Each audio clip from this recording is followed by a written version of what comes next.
Hello everybody, welcome back to the workshop. So today I wanted to talk to you a little bit about how deep of a fire pot do you need in order to take and do your forge work. So in this pro tip I'm showing you exactly how deep that you need. Now before I begin, you always want to suit the size forge and size anvil you're using, if you can, to the size work that you're working with. You don't need a gigantic forge in order to do small work in, but you can't do large work in a small forge. So again, you want to control good fire maintenance and be able to control that first. So what you need for a forge and how deep a fire pot you need. Most basic fire pots are shaped in a slant-like action, just like so. Hopefully you guys can see that just fine. Little squeaky action for you. So most fire pots are shaped like so. There's a tweer at the bottom, a little blowpipe, and a little air grate, and it takes and puts airflow up into the firebox. Not straight up, but just kind of all erratic like so. So the volume of this, or the depth of this, is a tricky thing to come about. My theory on this, or what I feel is a good, solid forge that you can do medium to light work in, or moderate jobs in a few occasional large pieces, is if you have a forge that is at least 6 inches deep. So if it's 6 inches deep by roughly 8 inches wide, you'll have to forgive me. Somebody help me in the comment section with the metric if you would. And by about 6 inches, 8 inches long, 6 inches wide, and 6 inches deep. That is a good all-around firebox that you'll be able to forge everything from small work all the way up to things the size of hammers and things of that nature. Splitting mauls, axes, yada yada. All your hardy tools, things like that. A forge that has that deep of a fire pot and those dimensions will work out for you beautifully. But is this necessary? The answer is no, it's not. It is not a necessary. You do not have to have a fire pot in order to take and produce good, clean forge work.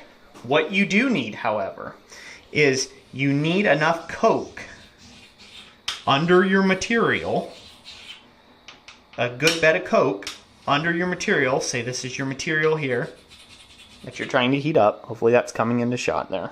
Okay, you need a good bed of coke underneath, and you need a good bed of coke all around surrounding your material in order to take and get a good clean heat on it. The reason why this is important is because you have air, you have oxygen constantly trying to infiltrate and burn your steel, okay? And so you're getting it from the air blast, you're getting it from the atmosphere. Everything's trying to inundate this pile with oxygen and burn your steel, or over-oxygenate it, or scale it up to no end. So, you need a minimum amount of coke underneath your piece of steel. I would say for all steel up to about 1 inch in diameter, or 25 mil, everything from 1 inch in diameter down to, the smallest of rods, you need a minimum of 2 inches as a minimum. And this is probably coming out of all squiggles. You'll just have to bear with me. You need a minimum of 2 inches of coke bedded up underneath your steel for up to 1 inch thick. And it needs to constantly be replenished and kept at a 2-inch bed between where your air blast comes in to the forge and where your piece of steel sits. That's an absolute minimum. You will be much better off if you can get 4 inches of coke piled up. You won't have to rebuild it as often, and you can get by just fine. If you notice here, in this example, there's no need for a fire pot. That is excellent for guys who have home-built forges, that you don't have fire pots as an option for you. And so, therefore, you can just have a flat bed, just a standard flat cookie sheet if you wanted to, some sort of pan like that, and you can fill this thing full of coke. You can set your bar on there, and you can fill the top full of coke around it, and you can blow a simple pipe up in here. And as long as between here and where that inlet is a minimum of 2 inches, you will be able to attain good forge welding heats and everything else without having to have a big deep fire pot and things like that. Also, you control the size of the fire by watering down the sides and packing them.